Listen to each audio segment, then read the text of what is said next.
நட்புகளே, உறவுகளே, நியாயக்காரன் மீடியா நண்பர்களே, இன்றைக்கி இந்திய தேர்தல் ஆணையம் மிகப்பெரிய ஒரு அவமானத்தை சந்தித்து உலக அரங்கில் கேவலப்பட்டு நிற்கிறது. அதுக்கு காரணம் என்ன அப்படிங்கிறத இன்றைய செய்தியில் நாம் விரிவாக பார்ப்போம். வாருங்கள் நியாயக்காரன் மீடியா நண்பர்களே. சமீபத்தில் ஒரு ஆய்வறிக்கை வெளியானது. அந்த ஆய்வறிக்கை என்ன சொல்லுது அப்படின்னா, இந்தியாவில் நடந்து முடிந்த சில மாதங்களுக்கு முன்னால் நடந்த பாராளுமன்ற தேர்தலில் பெரிய முறைகேடு நடந்திருக்கு. 140 தொகுதிகளில் இவிஎம் மிஷினில் ஒன்று குறைச்சி, அதை போட்ட ஓட்டை விட குறைச்சி காட்டுது. அப்படி இல்லை அப்படின்னா போட்ட ஓட்டை விட எண்ணிக்கை அதிகமாக காட்டுது அப்படின்னு சொல்லி ஒரு மிகப்பெரிய ஃபோர்ஜரி நடந்ததை, ஒரு மிகப்பெரிய ஃப்ராடு நடந்ததை, மிகப்பெரிய சதி நடந்ததை கண்டுபிடிச்சி அந்த ஆய்வறிக்கை வெளியிட்டு இந்த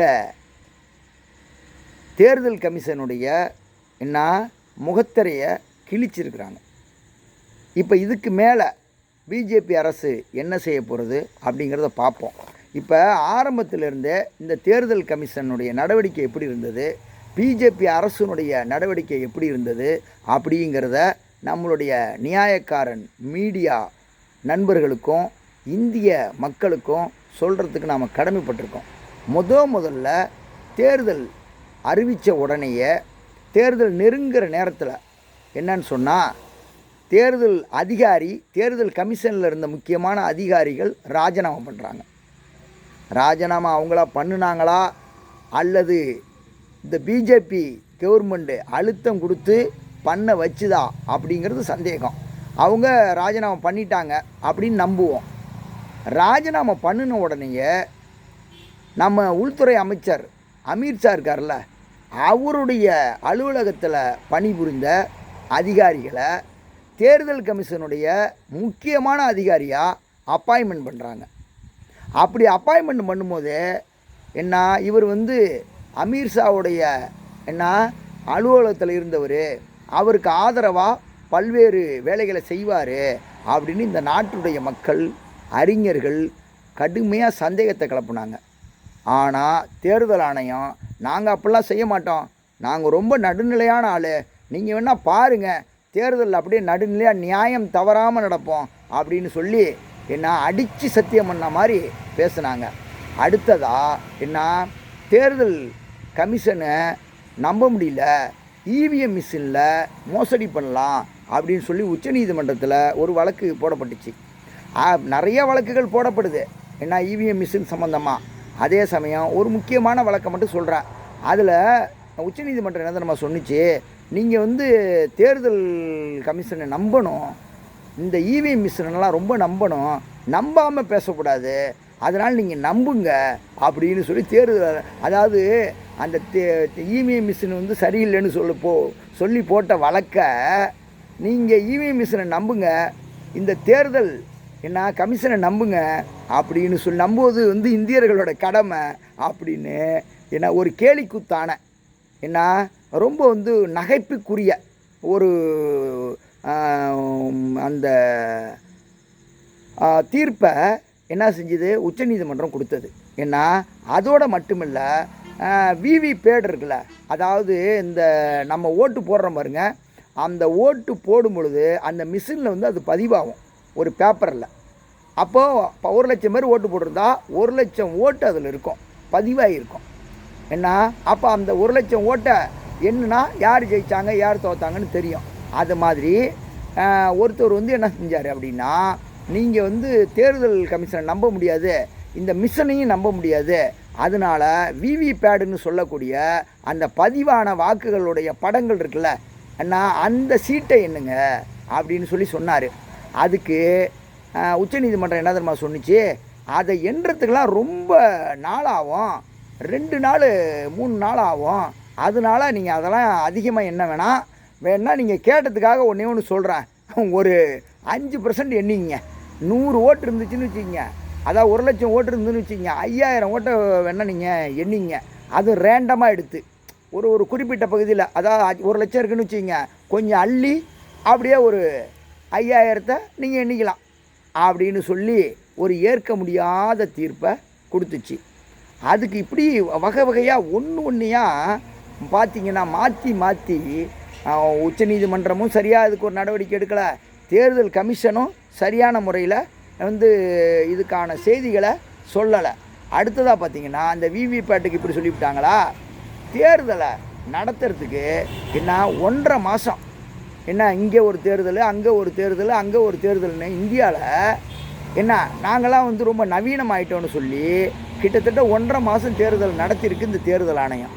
என்ன அது எவ்வளோ ஒரு கேலி குத்தானது பாருங்கள்.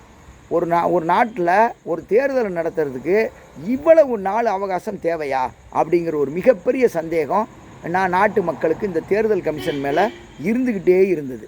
அதுக்கப்புறம் சரி தேர்தலெலாம் வந்துருச்சு அப்படின்னு சொல்லி ஓட்டு போட்டாங்க மக்கள். ஓட்டு போட்ட உடனே இவ்வளோ பேர் ஓட்டு போட்டாங்கன்னு அறிவிச்சிச்சு பாருங்கள். அந்த அறிவிப்பில் என்ன பிரச்சனைனா 1,00,00,000 ஓட்டு என்ன பதிவான வாக்குகளை விட அதிகமாக சொல்லிடுச்சு. புள்ளி விவரம் தெரிஞ்சு என்னங்க இந்த மாதிரி அதிகமாக சொல்லிட்டீங்க அப்படின்னு பார்த்தா, இல்லை இதில் அப்படி இப்படின்னு போட்டு தேர்தல் ஆணையம் மழுப்புனுச்சு.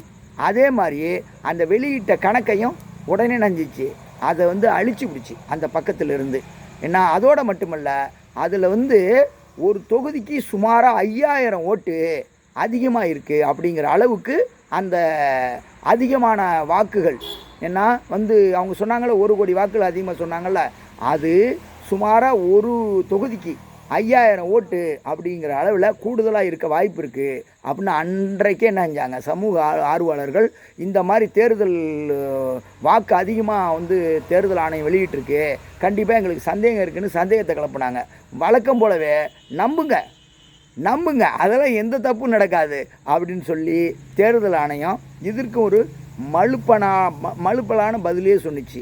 கடைசியில் இப்போ என்னாச்சு, தேர்தலில் முறைகேடு நடந்திருக்கு. 140 தொகுதியில் என்ன செய்யலை, ஒன்று அதாவது சரியான முறையில் வாக்கு எண்ணிக்கை இல்லை. அதாவது ஒரு 10,000 ஓட்டு போட்டோன்னு வச்சுக்கிங்க, அது எப்படி 12,000 இருக்கும்? அதுக்கு ஒரு கால்குலேட்டர்லேயே நீங்கள் அடிக்கிறீங்க. இப்போ 10 மொத்தம் 20ன்னு வருமா, 10 மொத்தம் 22ன்னு வருமா? அப்படி வந்துச்சுன்னா அந்த கால்குலேட்டர் சரியா? அதே மாதிரி இன்னொரு ஜோக்கு சொல்கிறேன் கேளுங்க. நாம் உதாரணத்துக்கு யாரும் அப்படி செய்ய போகிறதில்ல, உதாரணத்துக்கு சொல்கிறேன். நாம் ஒரு ரூமில் நம்ம நாட்டுடைய பிரதமர் மோடி அடைச்சி வைக்கிறோன்னு வச்சுக்கோங்க. ஒரு மணி நேரம் கழித்து போய் திறந்தா அதுலேருந்து அமீர்ஷா வந்தால் உங்களுக்கு எப்படி இருக்கும்? உள்துறை அமைச்சர் அமித்ஷா வர்றாரு, நாம் அடைச்சது மோடியை, ஆனால் வெளியில் வர்றது அமீர்ஷா அப்படின்னா இது ஒரு பெரிய உங்களுக்கு மந்திரமாக இருக்காது? மிகப்பெரிய மேஜிக்காக இருக்காது? அந்த மாதிரி ஒரு மேஜிக்கு இப்போ இதில் நடக்குது. இதை ஆரம்பத்திலிருந்து நம்ம தமிழ்நாட்டை சேர்ந்த சமூக ஆர்வலர் பத்திரிகையாளர் ஐயநாதன் அவர்கள் இவிஎம் மிஷினில் மிகப்பெரிய குளறுபடியை பண்ண முடியும் அப்படின்னு ஆதாரபூர்வமாக அறிவியல் பூர்வமாக சொன்னாங்க. அதே மாதிரி நம்மளுடைய முன்னாள் ஜனாதிபதி அப்துல் கலாம் இருக்கிறாங்கள, அவங்களுடைய அரசியல் ஆலோசகர் பொன்ராஜ் அவர்களும் இவிஎம் மிஷினில் கண்டிப்பாக ஊழலை பண்ண முடியும், நிச்சயமாக இது நம்ப தகுந்த முறையல்ல, வாக்கு சீட்டு முறை தான் நல்லது அப்படின்னு சொல்லி சொன்னாங்க. இன்றைக்கி அவங்கெல்லாம் சொன்னது மாதிரி, சமூக ஆர்வலர்கள் சொன்னது மாதிரி இன்றைக்கி ஒரு சந்தேகம் இந்திய மக்களுக்கு ஏற்பட்டிருக்கு.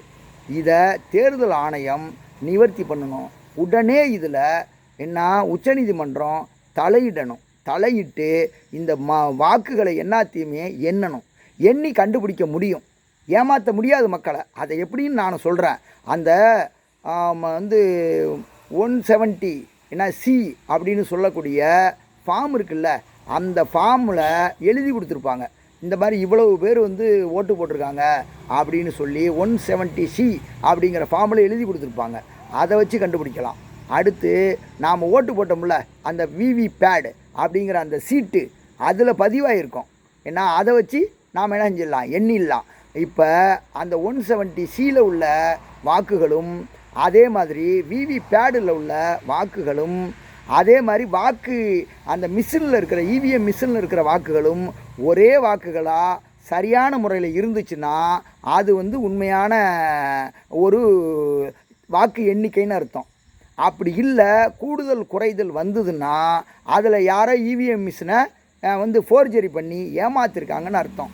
இப்போ உச்சநீதிமன்றம் இதில் உடனே தலையிட்டு ஜனநாயகத்தை காப்பாற்றி இதில் நடந்த ஊழலை வெளிக்கொண்டு வந்து இந்தியாவுடைய ஜனநாயகத்தை காப்பாற்றி ஓட்டு போட்ட மக்களுக்கெல்லாம் யாரை தேர்ந்தெடுக்கணும் ஓட்டு போட்டாங்களோ அந்த அரசாங்கத்தை இந்த உச்சநீதிமன்றம் கொண்டு வரணும். உதாரணத்துக்கு மோடி அரசு தான் வேணும்னு மக்கள் ஓட்டு போட்டிருந்தா மோடி அரசு ஆட்சி செய்யணும், அதுதான் நியாயம். அதே மாதிரி இங்கே காங்கிரஸ் அரசு வேணும் அப்படின்னு சொல்லி ஓட்டு போட்டிருந்தா காங்கிரஸ் அரசு தான் ஆட்சி செய்யணும், அதுதான் நியாயம். அது மாதிரி ஓட்டு போட்ட மக்கள் எந்த கட்சி ஜெயிக்கணும், யார் இந்த நாட்டை ஆளணும் அப்படின்னு சொல்லி ஓட்டு போட்டாங்களோ அந்த கட்சி தான் இந்த நாட்டை ஆளணும். காங்கிரஸுக்கு ஜெயிக்கணும்னு மக்கள் ஓட்டு போட்டு, ஆனால் அதில் வந்து இப்போ பிஜேபி வந்து பல தில்லுமுள்ள பண்ணி தேர்தல் ஆணையத்தை கையில் வச்சுக்கிட்டு ஃப்ராடு பண்ணி பித்தலாட்டம் பண்ணி நாங்கள் வந்து இந்த நாட்டை ஆள்றோன்னு சொன்னால் அது வந்து ஜனநாயகத்துக்கு விரோதமானது. இது இப்படியே நடந்துச்சுன்னு சொன்னால் இந்தியாவோட ஜனநாயகமே கேலி கூத்தாகி உலக நாடுகள் பூரா என்ன வந்து மிகப்பெரிய அளவில் இந்தியாவை கேவலமாக நினைக்கக்கூடிய ஒரு சூழல் உருவாயிடும். இப்படியே நடந்துக்கிட்டு இருந்துச்சுன்னா மிகப்பெரிய மக்கள் புரட்சி உருவாகும். அதனால் உடனே என்ன உச்சநீதிமன்றம் தலையிட்டு ஜனநாயகத்தை நிலைநாட்டணும் அப்படின்னு சொல்லி இந்த நியாயக்காரன் மீடியா வாயிலாக பொதுமக்கள் சார்பாக நாமளும் உச்சநீதிமன்றத்தை கேட்குறோம். நீங்கள் உங்களுடைய சகோதரர்களுக்கு நண்பர்களுக்கு தொடர்ந்து இந்த வீடியோவை அனுப்புங்க, ஷேர் பண்ணுங்கள், நாட்டு மக்களுக்கு விழிப்புணர்வை ஏற்படுத்துங்க. அறவழியில் இந்த ஜனநாயகத்தில் நிலைநாட்டுவதற்காக மிகப்பெரிய ஒரு போராட்டத்தை இயக்கமாக மாற்றி நீங்கள் போராட நாமெல்லாம் கடமைப்பட்டிருக்கோம் அப்படின்னு சொல்லி இந்த செய்தியை இதோடு முடிக்கிறேன். நன்றி. இதுபோன்று இன்னொரு செய்தியோடு மீண்டும் சந்திப்போம். நியாயக்கார நண்பர்களே, நன்றி.